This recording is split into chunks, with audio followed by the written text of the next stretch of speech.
Hi guys, I'm Madeline Harvey. Thank you so much for hanging out with me today. In our lesson video today, we're going to talk about 3 ways that we can prevent vocal strain. We're going to get a solid understanding about what exactly vocal strain is and some exercises that we can do to restore our voice to a healthy balance. So if you liked today's video, please be sure to give it a thumbs up or click that subscribe button below. I would love to see you here more often. The video that you're about to see was taken as a clip from a live lesson that was shot earlier today. If you want to watch the entire live and participate in all 3 of the exercises, then I invite you to click that join button below or the provided link in the description and become a member of our channel. As a member, you'll have exclusive access to all of our lives that we do every Monday and Thursday at 12 p.m. Central Standard Time. So again, just click that join button. It's only $4.99 a month, and your contribution helps to support our channel.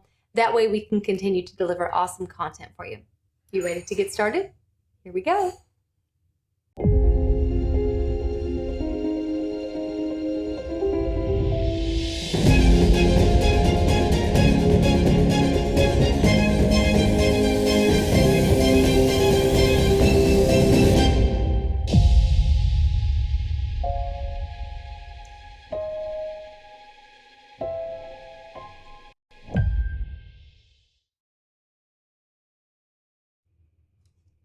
Hi everyone! Good morning or good afternoon or good evening, depending on where you're watching from. Welcome to today's live. We're going to get extremely therapeutic today, and we're going to talk about how we can actively prevent vocal strain. There's all sorts of different types of reasons why the voice tends to strain. We're going to address some of those in today's live. If you do have any questions, because strain or being able to evaluate so that you can self-diagnose as best as we can today, the reasons why your voice might be straining, be sure to comment. Let's get these comments section going. Maybe we can help each other uncover the crazy strainy tendencies of our voice. But I just want to say, hi everyone! If you're a new member, welcome. We're so happy to have you here. We do these lives every Monday and Thursday at 12 p.m. Central Standard Time. So we're hopeful that you can join us. We're very happy about this community that we're building of singers. And also, we're going to go over some exercises today. Some of these exercises are featured in some of the Skillshare modules that we have available. So be sure to pop on over to Skillshare and check those out. Right now, there's about 9 hours of vocal modules there, but there are many more hours to come. I'm putting together so many more exciting modules for you so that way you can continue your learning. Okay, we ready to do this? Vocal strain. Now, we can get general. Let's go general before we go specific. So let's see. We can all agree that anytime the voice strains, that's an indicator that the voice is out of balance. It's a flat out indicator that the voice is out of balance. Now, sometimes we find ourselves caught in a sort of strain momentum. Let's say when you're in the middle of singing a song, right? And you're going for that high note and you feel the onset of the strain or the catch of the strain. It's very important to not entertain behaviors of strain simply because those behaviors become habits. And when we're developing the voice, we are rewriting tons and tons and tons of vocal habits. So we want to make sure first and foremost that as we develop our voice, we do so in a way that includes excellent vocal hygiene. Now, I don't necessarily mean hygiene like wash your hair and brush your teeth, that sort of thing. I mean like good, productive vocal habits, because the voice is run off of 3 substructures, right? We've got the breathing mechanism, which is kind of complex in and of itself. We've done some lives about the lungs and about the abs and breath support. More are to come. This is probably the most misunderstood mechanism, but we've got that breath mechanism. Then we've got the vocal cords themselves, or the larynx, and the internal muscles that are housed within the larynx. And then we've got our amplifiers, our resonators. So when we have an imbalance in the voice, there's probably an imbalance going on in one, two, or maybe all three substructures of the voice, but it generally manifests in one place, and that's right here. We feel that we're either squeezing or shouting, and that's where it runs into a lot of danger. Danger, Will Robinson. Danger, danger, danger. So that's why we want to make sure that we're developing good, solid vocal technique to keep your voice healthy. Because if you do manifest a vocal injury, now I don't want to freak everyone out. I just want to kind of talk to the reality of a lot of things. If you keep straining your voice, it develops into a chronic behavior, and that chronic behavior will manifest a vocal injury. It's just in the same way that maybe we go to the gym and we overcompensate and we can really, let's say, do some long-lasting damage. So we want to make sure that that's not the case. And I really don't want to freak everyone out, especially if strain is something that you're always struggling against.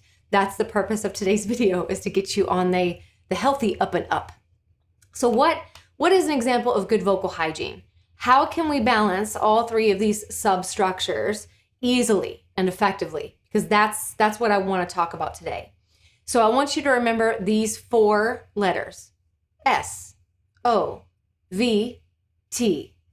Again, S, O, V, T. Now that stands for semi-occluded vocal tract. You don't have to remember the fancy speak. Semi-occluded vocal tract. You don't have to remember that. SOVT will do it. And it's basically anything where the vocal tract, in a lot of cases, the mouth, is partially closed. So I really feel very inspired to eventually do a live about vocal myths and lies that you should not believe. And one of those lies, one of those myths is, if you want to sing louder, open your mouth. That's a big fat lie. It's a lie. When you open your mouth, you release a lot of force of the breath, or there we get into the pattern of releasing a lot of force with the breath. So we overpower here and we over squeeze here and we just push. So when we're talking about SOVT, semi-occluded, just basically means that it's partially closed.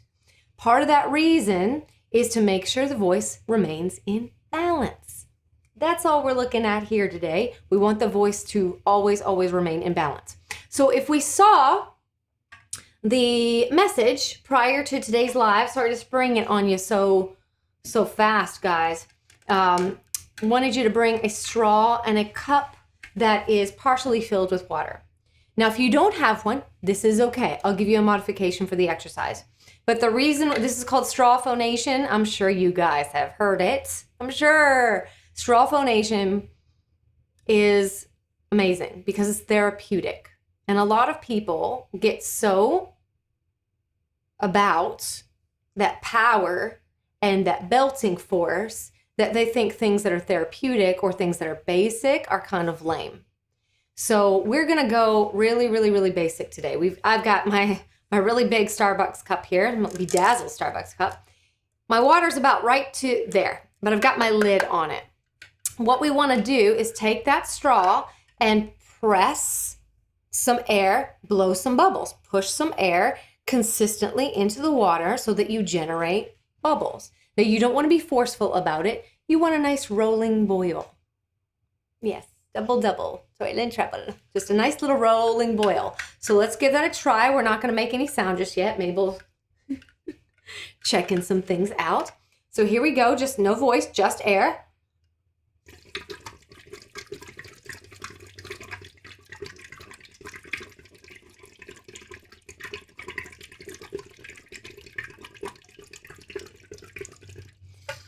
Kind of sounds like, what's that called? ASMR or something? So it's just like weird sounds. Yeah, so we're just generating a consistent stream of air through our straw. We're using the viscosity of the water to push that air through. That creates a little bit of resistance. So if you don't have a straw, I just want you to do like an S sound. That is also a semi-occluded sound because it's partially closed, right? Even though we don't have voice to it.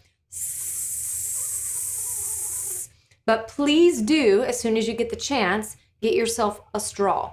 Now, it's got to be like a normal drinking straw. You can go even a little fatter and make sure it's kind of a semi-deep cup. That way you can really push that breath through the water. So now, Mary, yes, Alive on Lies would be so awesome. If you guys got some ideas about some of those lies, I have a list. I keep a list of everything. I'm a lister. So what we're going to do is we're just going to blow some air into our bubbles, starting at middle C. What we're doing is we are making sure that our power center here, our breath, is nice and compressed as we create this tone. This is going to help us establish balance between all three of those substructures for the voice. So just blow that bubbles through middle C. Here we go.